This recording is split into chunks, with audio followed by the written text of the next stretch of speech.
കൊച്ചി നെടുമ്പാശ്ശേരിയിൽ ഭിന്നശേഷിക്കാരൻ്റെ മീൻകട കടയുടമ തകർക്കുന്ന ദൃശ്യങ്ങൾ പുറത്തുവന്നു. കഴിഞ്ഞ ദിവസമാണ് വാടക നൽകാൻ വൈകിയെന്ന് പറഞ്ഞ് 2 കാലും തളർന്ന സുരേഷിൻ്റെ കടയിലെ സാധനങ്ങൾ പുറത്തേക്ക് വലിച്ചെറിഞ്ഞത്.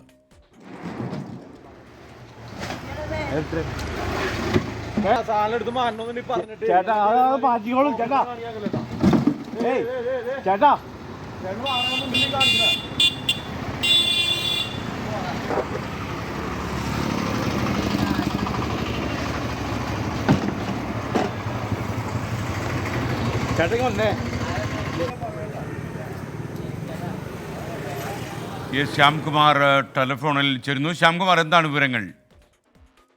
കഴിഞ്ഞ ദിവസം നമ്മൾ ഈ ഇരുകാലുകളും സ്വാധീനം കുറഞ്ഞ സുരേഷിന്റെ ആ ജീവിതാവസ്ഥ വാർത്ത നൽകിയിരുന്നു.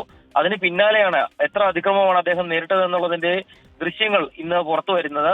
കടയുടമയാണ് വാടക കൊടുക്കാൻ കുറച്ച് ദിവസങ്ങൾ താമസത്തിനെ തുടർന്ന് മദ്യപിച്ചെത്തി ആ കടയിൽ ഉണ്ടായിരുന്ന സാധനങ്ങൾ, മീൻ വിറ്റാണ് അദ്ദേഹം ഉപജീവനം നയിക്കുന്നത്, ആ മീൻ ഉൾപ്പെടെ എടുത്ത് പുറത്തേക്ക് എറിയുന്നത്.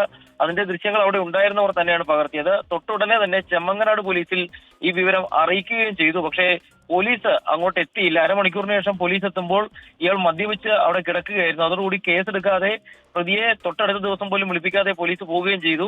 മറ്റൊരാളുടെ സഹായമില്ലാതെ നടക്കാൻ പോലും സാധിക്കാത്ത ഒരാൾ നടത്തുന്ന ഒരു ജീവനോപാധിയാണ് കടയുടമ നശിപ്പിച്ചത്. പക്ഷെ അപ്പോഴും പോലീസിന് ഇത് കണ്ട ഭാവമില്ല. S K.